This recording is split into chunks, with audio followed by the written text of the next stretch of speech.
So guys, याच ठिकाणी आहे ते हॉस्टेल. 4 वर्षापूर्वी याला आग लागली होती. तारीख 11 जानेवारी 2012. अनेक विद्यार्थ्यांचा या आगीत जळून दुर्दैवी मृत्यू झाला आणि तेव्हापासून हे हॉस्टेल असंच पडून आहे. आता आपल्याला ही प्रॉपर्टी रिडेव्हलप करायची आहे, पण यासाठी तिथे जाऊन आपल्याला रेकी करावी लागेल. रिडेव्हलपिंगचं कॉस्टिंग ठरेल. बोला, कोण घेणार या प्रोजेक्टची जबाबदारी?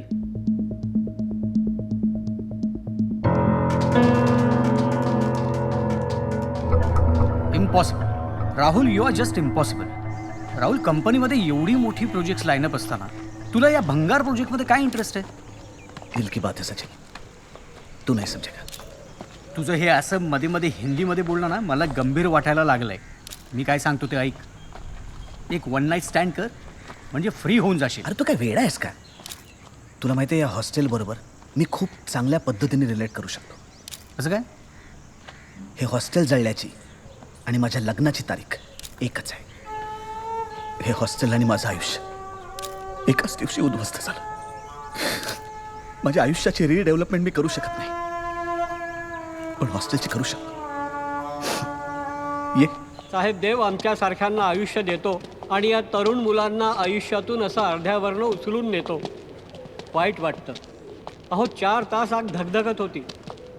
पळायचं सोडा, पण साधा श्वास घ्यायलाही वेळ मिळाला नाही हो पोरांना.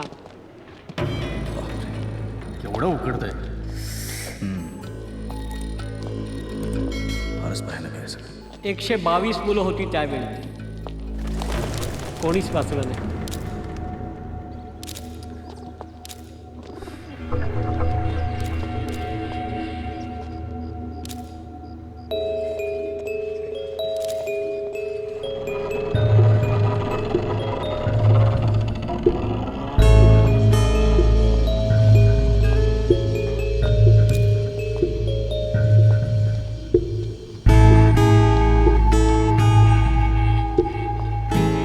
आगीत सगळंच जळून खाक झालंय. मग हे कपाट कसं काय राहिलं? माहीत नाही साहेब, मी सुद्धा तोच विचार करतोय. उघडू? हो, उघडा ना.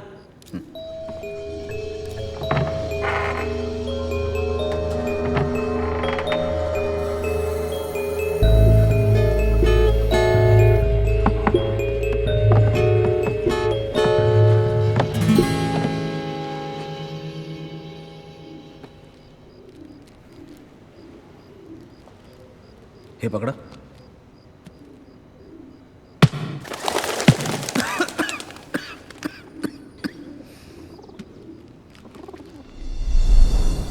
नंदिनी, काही मनातलं मनातच राहिलेलं तुझ्यासाठी लिहूनही माझ्यातच उरलेलं तुझाच बबडू.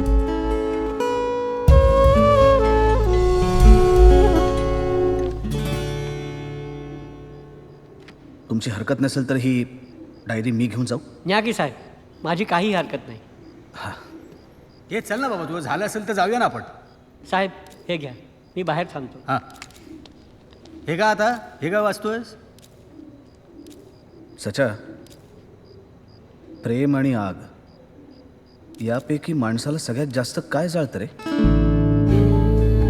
हे बाबा, तू इकडनं बाहेर पड. जाम फिल्मी बोलायला लागलायस. चल आता.